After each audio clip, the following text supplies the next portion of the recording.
Welcome to the Izzy Chinche Show. Society now, it's so accepted to just put it on a credit card. Like, you can't afford it? Oh, my credit card can afford, and we've created this culture that's, it's heavy. It's like, that's a heavy position to be in. I'm so excited you're able to tune in. Join me as I interview athletes, entrepreneurs, and high achievers. I also share much about my life struggles, trials, and successes in hopes to inspire you. I intend for this show to be one of the greatest shows of all time, so your listening and support means the most to me. My goal is to help inspire as many people as possible, so please share with a friend if you enjoy just one thing from today's episode. Together, we can help more people grow. Let's get started. Okay, Danielle, welcome to the show. I'm glad you get to join. Yeah, thank you so much for having me on. I'm really, happy to be connecting with you, and yeah, Me thanks too. for having me on. Amazing. Let's start with you giving a little bit of background on what you do. I already Yeah, know. Everyone else needs to know. yeah, awesome. So I'm a financial advisor. I'm licensed currently in BC, Alberta, and Ontario. So I do mostly in Canada, but I am just waiting for my California license to go through. So I'm very excited to be heading over to the States soon. And yeah, I'm a financial advisor. I work primarily in the queer community and with female entrepreneurs and just helping them get their finances organized. I'm a big supporter of financial literacy. So a lot of my work is on the education side as well as on the planning side. But really before we put a plan in place, I want to make sure that people feel empowered in what they're doing. So yeah, that's me. I've been in real estate before. I live in Vancouver. I played, university hockey in Canada. So that's a little bit about me. I love it. I love that. Yeah, I love that athlete component because I feel like a lot of time entrepreneurs have some sort of athletic background, right? Like because they got that drive, that determination, that discipline. I love it. Okay, so what kind of happened in your life that made you want to be a financial advisor? Like what pushed you to get into financial advising? Yeah, it was definitely roundabout. I would not say that I thought that I would ever go into finance. I was very artistic in high school. Obviously, I loved playing hockey. The main mission was to be able to play hockey in university or college, Mhm. as they say in the States mostly. That was the goal is, I wanted to play hockey. Maybe the Olympics someday was kind of a dream for me. And you and I were talking about this the other day, but I actually like really struggled in high school with math. So it's kind of ironic that now I'm in finances. Yeah. But part of that was because I just didn't. Number one, I was so focused on hockey, I'd be missing class, once or Mhm. twice a week, Mondays or Fridays, just to travel. And so I wasn't there a lot. Number two, I didn't really like the teacher. So I got this kind of story in my head that I wasn't very good with Mhm. math. And I also grew up in a family that we really struggled with our finances. It was often stressful. There wasn't a lot of resources. There wasn't a lot of education or literacy there. And so getting into university, I was going to kind of stay away from anything that was like finances. Some people were like, hey, maybe you should go into business. You seem like you could. You have that energy to talk to people. Maybe you would do well in business. I was like, no way. I'm going to stick with my easel and my paints. And it wasn't until after I left school that I met a previous partner of mine and we started renovating condos together. And that was like the beginning of kind of my entrepreneurship adventure. And, in 2020, so we did that for, I guess, 7 years. In 2020, I had a kind of crisis. Like most people, I think, were like, what do I want to do with my life? Am I enjoying my life? Is this really how I see my future? And for me, it was a really big wake up call to know this isn't exactly how I want my life to go. I want to be helping people. I want to be in contact with people. And so I thought about becoming a coach and a therapist. And then I had taken some finance courses over the years in investing. And one of my friends was like, you should look at being a financial advisor. So long story short, um, I had a friend kind of recommend it to me. I had sat down with some friends and gone through their statements with them to, do a little bit of planning to get out of debt, to learn how to budget. And I loved that. It was very rewarding, especially to see some of my friends make a plan and get out of debt. And then, yeah, that's when I was like, okay, how can I do this professionally? Yeah. and I love that. That's incredible. And as I mentioned when we were chatting before, like I'm so grateful that you are out there doing what you're doing because I think society now it's so accepted to just put it on a credit card. Like you can't afford it. Mm, Oh, my credit card can afford, and we've created this culture that's it's heavy. It's like that's a heavy position to be in. So I love that. Not only are you trying to educate people, but you can also help them work out of a bad situation. So I love that. That's awesome. It's needed for sure. yeah, Yeah. yeah, definitely. Okay. So how has your personal story with money, including your upbringing, influenced your approach to financial advising? Yeah. Well, number one, I mean, after doing the renovations and having a certain level of success with that, and then having access to other resources for investing in private banking, like, you know what I mean? There was all of a sudden this whole world that I never knew anything about. Yeah. And having that experience and seeing the opportunities are out there, everybody should have access to that.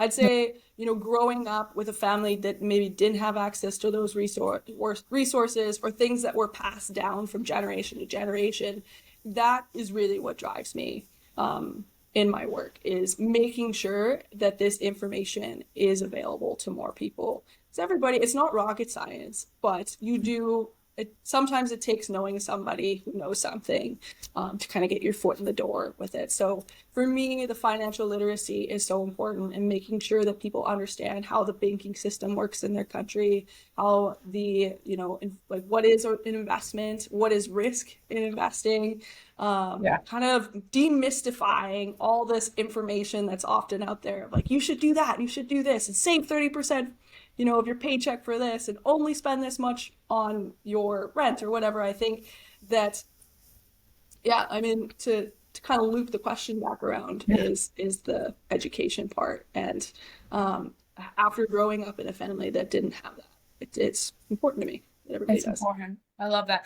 And I love what you said that you had to change the story that you had. Right. I know we Yes. talked about this Yeah. before, but the story that we often get kind of placed on us and then take in and absorb when we're in high school or we're in middle school and we're like, oh, that's my Mhm. story. And then we try and, identify with that story for the rest of our lives. And it's actually typically incredibly limiting. Right. And so what do you think your narrative was in high school around like math and everything opposed to like today, where it's at today? What are the two stories there? Oh yeah, I mean, number one, I didn't think I was good at math and numbers. I'm like, that's all finance is. So, Yeah. having this story that was kind of just placed on me, like I was the kind of kid if I enjoyed the teacher and I would probably get an A. So it was odd, that I was maybe struggling in this class when I didn't need to. And having that story, oh, I might not be good at this, and then feeling inadequate and then totally turning it off, right? And being like, I'm not going to go in any direction that's related to, which I think happens a lot of times. We hear that maybe from our parents. Oh, we're not good at managing money. Things are really expensive. Uh, Money doesn't grow on trees. And all these kind of frustrations that maybe sometimes our parents feel, we take that on and then we don't want to look at our finances or we don't want to talk about it. It's kind of like one of those taboo topics that people don't want to talk about their finances. They don't want to talk about sex. They don't want to talk about maybe some of their trauma. I think our generation is getting a lot more chatty about these things, way more comfortable, way more Yeah. proud, and willing to kind of connect and talk about it, which is great because it's taking away a lot of the shame on it. But yeah, I think having to rewrite those stories or money stories and be able to pivot and even go into a career that you might not today think is for you. I know a lot of like young athletes probably listen to this podcast that don't limit yourself to what you can do. The thing that is really hard for you might just be the thing that you can tackle for yourself and then show other people how to do it too. Like oftentimes I feel like our obstacles are our greatest like gift to the world. Like if we can Exactly. make it through that, then we can give back. And for somebody who did grow up struggling maybe with math and finances, to have like gone through, I mean, trust me, it hasn't been easy, you know. throughout Right. the last 10 years to be able to rewire some of those beliefs and limiting beliefs. Yeah. And Anybody that, can I do mean, it. If I can do it, anybody I love it. To your like your mess becomes your message. And it's something can. like so struggle with like we often don't want to talk about the things that we feel embarrassed. We never want to talk about things that we feel embarrassed about, right? And Yeah. oftentimes there's no reason to even feel embarrassed. But I'm like, oh, I wouldn't want to say that. I don't want to say. I'm like, no, that's exactly how I'm going to be able to relate, to connect with someone because we're all human. Like Yeah. it's just crazy. And I had a difficult time with school as well. Um, Mainly I'm dyslexic and dysgraphic, Mm, and it's so I make spelling errors all the time. mm, And even in my posts, like my reels that I make and stuff like that, and captions, I make spelling errors.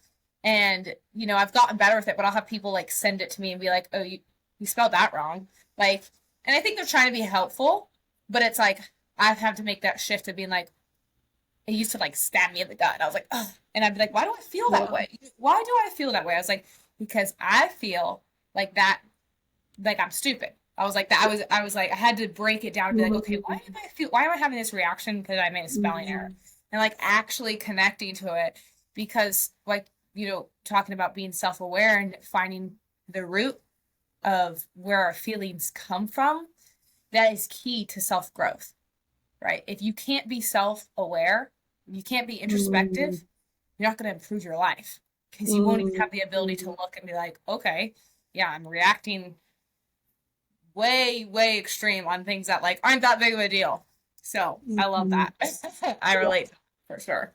Yeah, definitely. Yeah, and I think like the more that we look at those things about ourselves that we're just like, that is like our strength for Yeah. sure. Yes. In your experience, what are common misconceptions people have about financial planning and how do you address them? So, actually, I love this question because yesterday I did a budgeting workshop for people to start getting their finances organized at the beginning of 2024. I saw that. And I saw a post on that. I saw. yes, yeah, it was great. And it was very interesting because we did a little bit of like a share time where people could kind of like talk about maybe what are some of their blocks when it comes to Okay. budgeting. And I think that the big theme is that, again, these stories that get passed on to us and this expectation for society that we have to be somewhere at, say, 25 or 35 years old. Yeah. And the moment that we can, the other part of this workshop was learning somatic exercises. So the more that when we feel these limiting beliefs come up, the more that we can tap into, okay, this is a story that I'm telling myself. How can I become present in my body and what that feels like? If it's anxiety that I'm not where I think I should be in life, how can I how can I reconnect back to the present moment?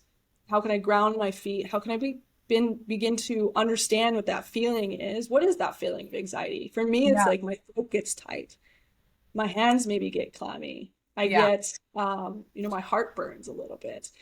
Yeah. And then we can start relaxing, being present, Mm. relaxing in space.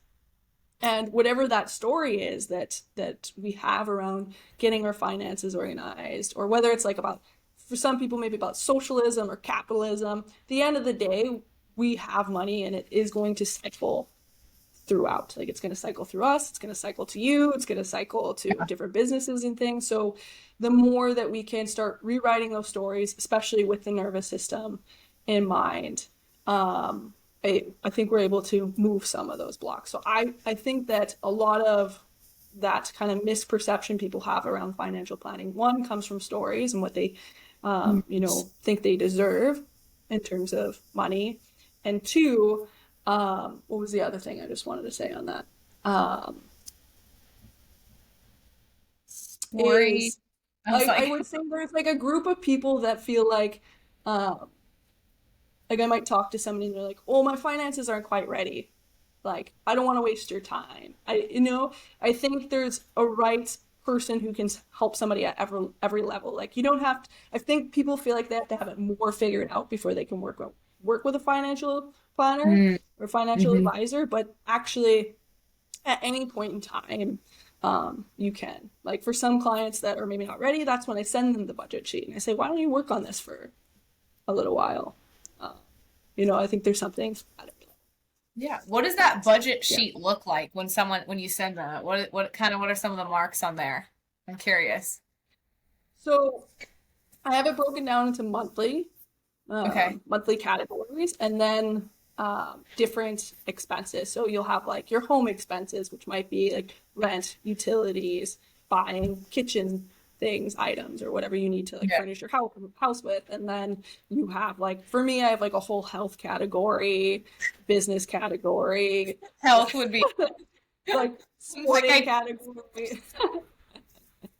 Yeah, and then you can just track your expenses each month and kind of get an idea of what you're spending. And then there's like just a budget column of like where you would like to stay Yeah. within for each category, and you track it each month, and it That's gives great. you a really, really good story, like clear story of where your money is going. And where your money is going is oftentimes what you actually value. So you might be like, I really value family, but like no money is being spent towards family, and it's all being spent towards maybe clothing or something. So the budget really can start to show us what we value, or we might, yeah, what we actually are valuing versus what we think we value. I love that. Wow. Yeah. Yeah, I think that I mean, and that's going back to that like self-awareness, right? And looking like, okay, what am I actually spending on? I mean, also talking about like our stories and what you believe as far as money. I was like, when I am stressed about money, the times that I've been stressed about my money in my life, I have been my worst self because I've come from this Mm, place of like scarcity, right? Because I'm like, mm, oh, I don't like, it's the worst feeling, but I think that like it's something many people deal with, and I do not enjoy mm. that feeling, and I think especially when you are in business, things can shift quickly, and I think Oh yeah. especially when your growth phase, right, things can shift, and you're like, whoa, wasn't expecting that, but I think it's also been I've been able to kind of rewrite my dynamic with it and kind of be like, okay, that's fine. I'm like, and actually looking, I'm like, did I actually need that money for anything? Was that money actually, or was it just that I wanted to see that number somewhere? And sometimes I'm like, I just want to see Mm. that number. I'm like, can you release that? I'm like, yes. And then it's like freedom. It's freedom. But on the other side of it, it's the worst. Worst feeling. I hate it. I hate it. Yeah. That's awesome. Okay. Yeah. I do So think that, no, go no, no, I I was want to just gonna say, like, on that, like, as an entrepreneur, something that I want to do like a piece on this, but is like financial capacity. Like, what is our capacity to hold hear. ourselves through that? Because I do work with a bunch of entrepreneurs, and sometimes when we get distracted and worried about our finances, well, it's not going to be enough. Then we don't take the actions that we need to in our business to actually make sure that we do keep generating and keep moving, right? So Yes. the more that we can kind of stretch that financial capacity of, this is really uncomfortable, but Yeah. I'm going to do what I need to do anyways, it makes us really strong. And I believe everything happens for you, not to you. And I believe that when we go through these really challenging times, like I was at time period where I was like struggling with like debt because I was taking it all for my business and like Yeah. getting everything going. And I was like panicked. I was like, I've never been in debt before. This is so uncomfortable. But Yeah. it makes me a much stronger financial advisor now. That if somebody comes in with Mhm. debt, I'm like, oh, no, this is how you get out of it. Yeah. And capacity too, because sometimes I'll finish with this, is somebody might have like $5,000 in their bank account, right? And they never let it go below that threshold. And if they do, it Mhm. becomes really stressful. But then you Yeah. take like a doctor who might be like $400,000 in student debt, but they're not worried about it because Yeah. they know where they're going. Yes. And so when we are in that position where we have to stretch ourselves and our capacity to hold that debt or that uncomfortableness, the more that we know that where we're going and we're taking actions, it allows us to hold ourselves and be really strong for when we get there. So yeah, I think I'm That's gonna do some sort of post on that in the near future. I think that's very needed. I have a friend who's in, a similar space and, she's an entrepreneur and a coach and, she talks about like business debt and the stress of that. And, usually when she brings it up, I'm just like, I think it's hurting her because she's viewing it as debt, not as an investment. And Mm-hmm. this isn't like stupid debt for, clothes and a trip or whatever. This is, marketing and, website design and like funnels. These are all the things I'm like, if you can make Yeah. that switch and be like, is this debt or is this investing? Right? And like being able to make that switch, I think is really huge. Would you agree?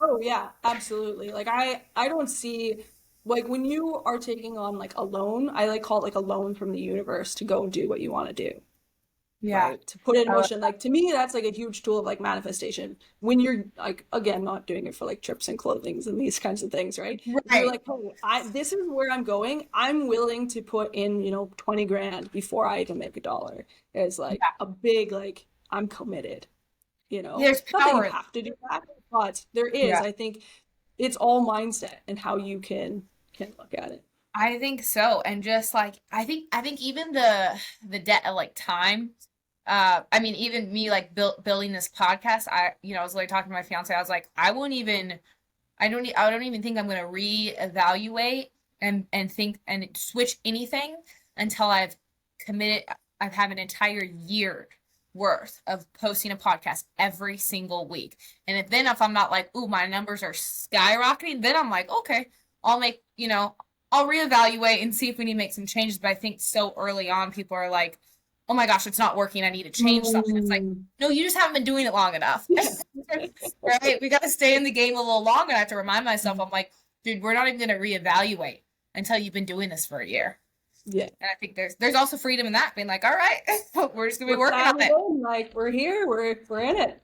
Yeah, yeah, Yeah. no, I absolutely love that, and I'm grateful that you're in the space that you are, educating people, because that's what it is. Like we need to be. I mean, I was trying to think. I was like, I just sit down with you and be like, all right, what do we do here? I got a lot going on. Yeah. Okay, so what is your vision for the future of financial advising, particularly in empowering women and diverse communities? Yeah. So I think it's definitely I would say that finance for a very long time has been like a mental game. Crunching numbers, that part is super important. I love to geek out on a spreadsheet, on like looking at analytics, like I'm totally into it. But I would say like this next wave of where I want to see financial advising, especially because we as financial advisors are bridging this like kind of more technical world with Mhm. the with most people, right? And what they can Yeah, understand. And I think that that next component is yes, that education piece that I'm super that's super important that I yeah, spend a lot 3 sessions educating people on the financial system. But then that next component is bringing it into the body, is bringing it into how can we pivot these stories that we have and these limiting oh, beliefs, because you could even have $10 million in your bank account if you feel just in the best financial plan ever and all these things going on, but if you're not regulated in terms of, are you hustling because you don't feel worthy? Or are you yeah, hustling because you want to and it just feels right and you're just passionate? Like there's a difference. And are you hustling because you're in a scarcity? It's kind of mhm, just flipping these things around. So for me, I think number one, everybody should have access to it. And, my team, my goal over time is to have a team and to really train people, um, you know, and to make this more accessible and available for people. And yeah. that next level to me is to bring it through the body and our experiences.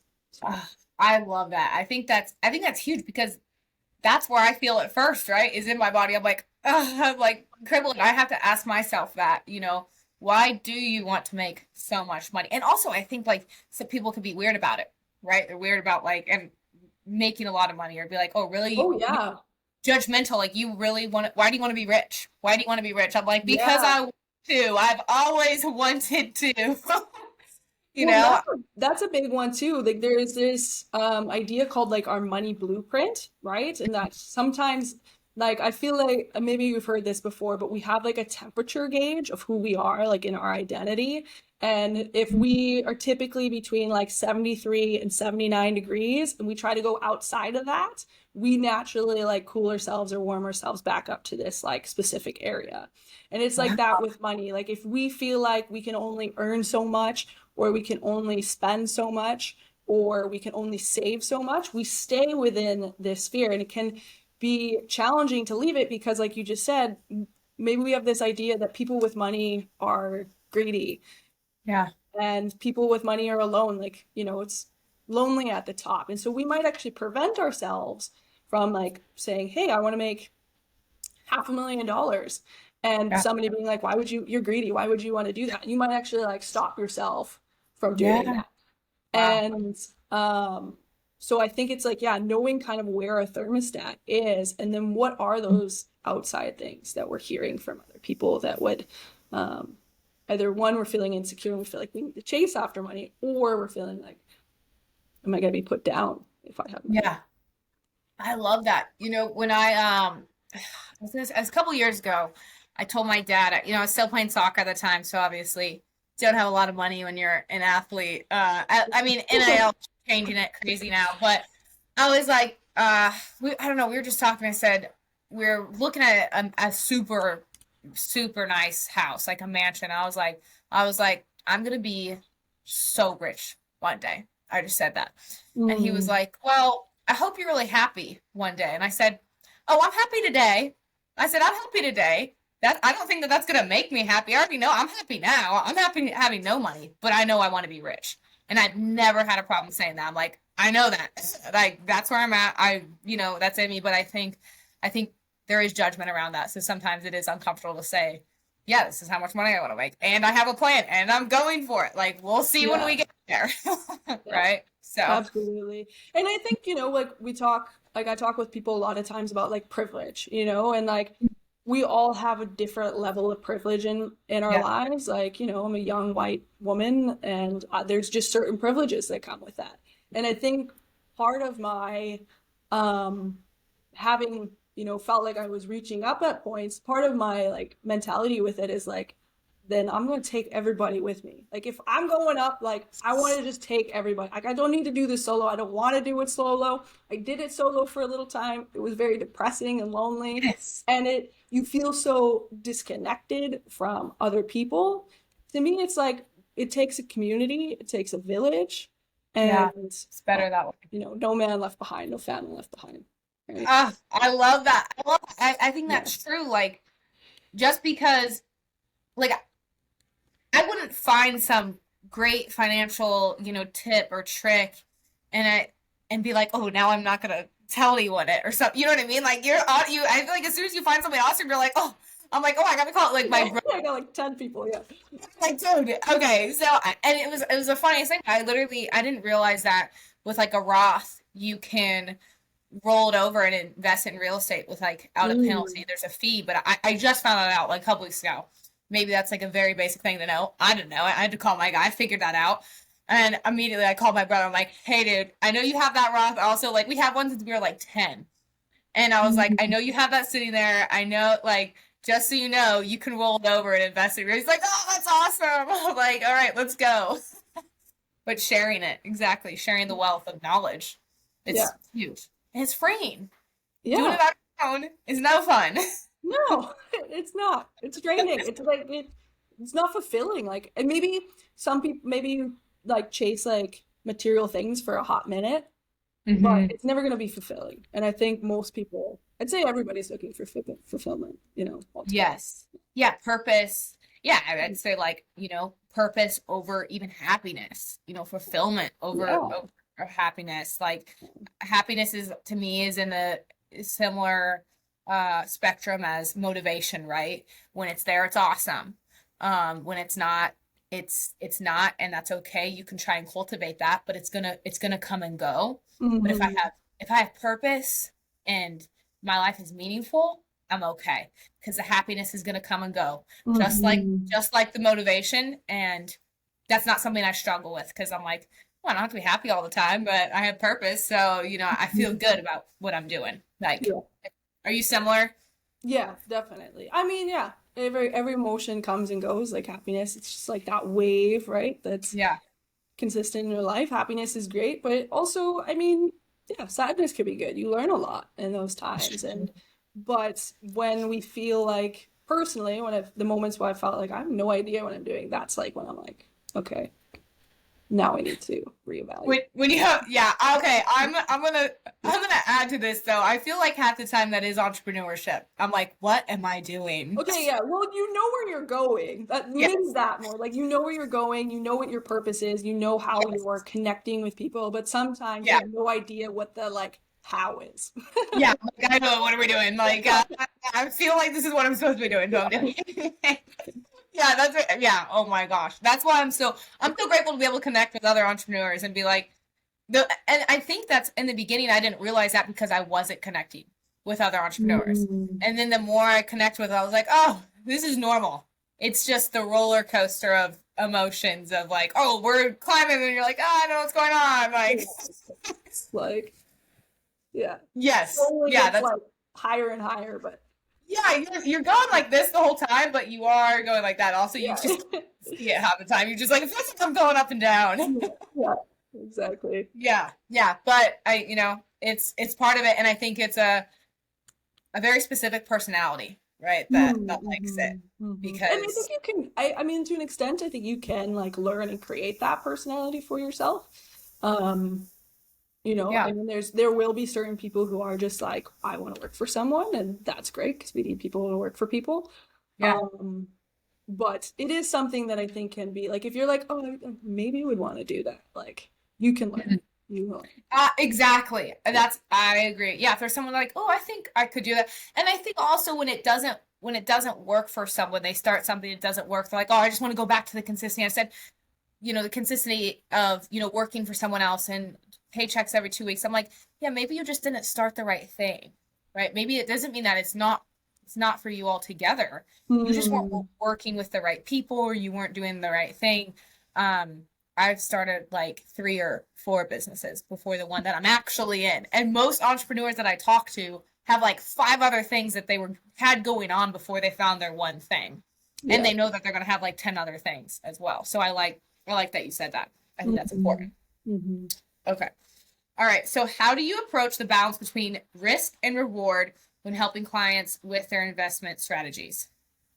So yeah, this is like a little more broad-based. It'll be a bit more specific to the actual person, but Yeah. in general, which I don't like to generalize things too much.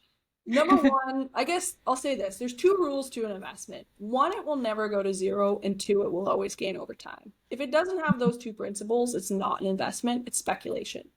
So a lot Mm, of times people think they're investing, but they're actually just speculating. Speculation is fine. I personally own a little bit of Bitcoin. Bitcoin is a great example of speculation. It could go to $250,000, could go to zero, might not be worth something in the future. Maybe a different cryptocurrency ends up being like the one of the future. Governments could come out with their own. So there's a lot of times that we speculate. But I would say the majority of your assets should be in some sort of investment. So that could be like a mm, diversified fund where, not one, if one individual company goes bankrupt, it's fine and it's not going to devastate your whole portfolio. Or, real estate usually is a good investment. Different when you're like flipping and things like that. That is more speculation. But yeah. so I would say like 90%. You pick the number. Some people are like 95%. Some people are like 80%. But I'd say 90% should be like in a proper investment. And then you have that other time if you want to speculate. Great if Bitcoin goes to 250,000, but also if it goes to zero, that's Yeah. fine too. So when helping people decide that, it's looking at, how much do they have in savings? How much can they be putting away each month? And then what is their time horizon? Mm, Because there, even within investments, there's different levels of risk. So if I know it's never going to go to zero, right? If that's true investment, then I'm not worried about it fluctuating, 20% one year and then down 15% and then up 60% and then down 30%. But understanding that person's time horizon is super mm, important because if they're an entrepreneur, let's say, and they need to take money out in 6 months to do something in their business, and like, I don't know, say it was like November 2021, all of a sudden the market drops 46%. I'm like, I'm so sorry. You now hate me. but your investment's down. You're like, I'm never touching the stock market again. I'm never working with you. So it's so important to know what our time horizon is. If it's like a Roth IRA or Yeah. like a 401k, we're not touching that till retirement years.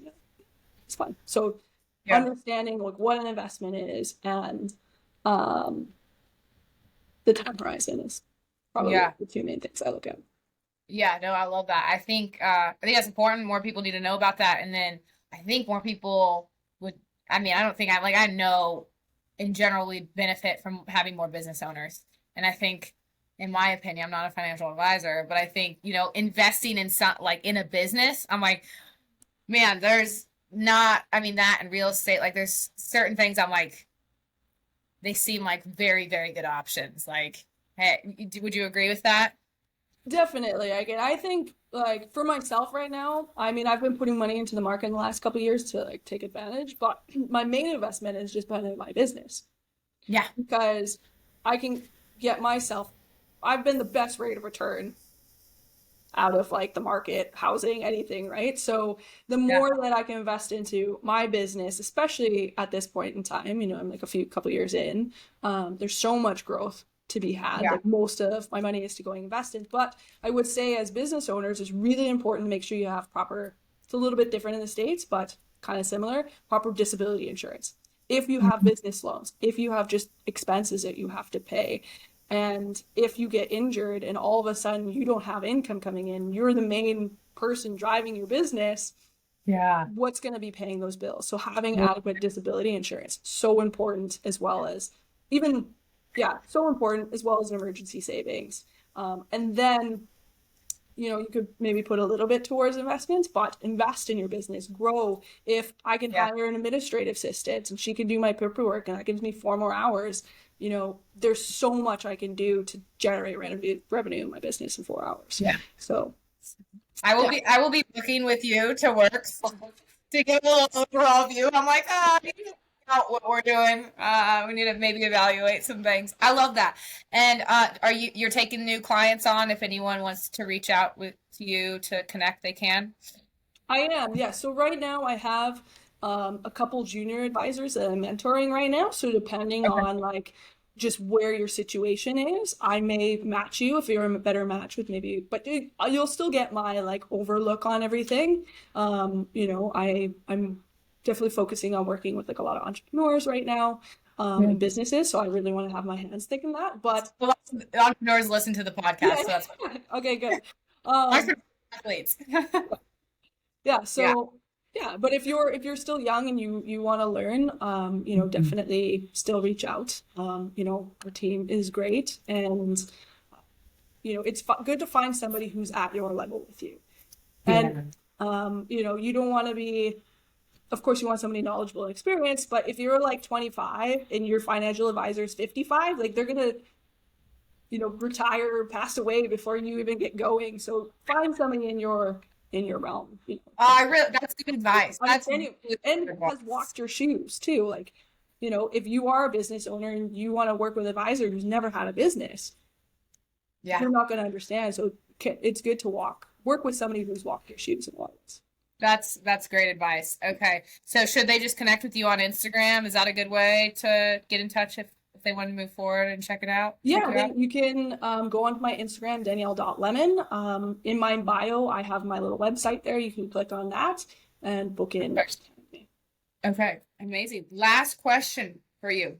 As a financial advisor, what advice do you have for individuals looking to take control of their financial well-being? Okay, this one might be obvious. Number one is just like book a session with me, plug myself, learn about the financial system, Yes. but also just do your own learning, your own research, read books, Rich Dad, Poor Dad, like all those different financial literacy books that we have out there. Just get your hands on whatever information that you can. And set aside maybe like an hour, 2 hours every month. You could start with that. If it's like something you want to build up with, you could do it even like once a week, just a quick check in. Start tracking your finances. Whether you're 18 years old and you're looking to maybe play university soccer or something, this is something you can start doing if you're a business owner. The sooner that you start organizing these things, especially at the beginning of a business, it's going to be so much easier once things really start going. So setting yourself up so that you're not having to catch up. And the last thing I'll say on this is leverage your time. Mm-hmm. Do what you want to do and leverage your time. Find somebody that you trust when it comes to finances, but leverage your time. Because it is our most precious resource. So we should do what we want to do with our time and be in our genius and let other people be. Yes. Yeah. I love it. I love that, you're not just like, oh, you should do A, B, and C. You're talking about like the actual mind, body connection, our narratives, like everything that we're telling ourselves, like all these things matter in the scope of finance and, personal well-being. And I love it. You're amazing. I think a lot of people should go work with you because they would benefit, including me. I'm going to be one of them. Awesome. Amazing. Yeah. Well, thank you so much for coming on the show today. This is great. Yeah, thank you so much for having me. Honestly, like your energy, when we met the other day, I was like, I feel like I'm on fire. It was so awesome to connect with you. Your energy is incredible. Thank you. It's an honor to be on your podcast. This has been so much fun.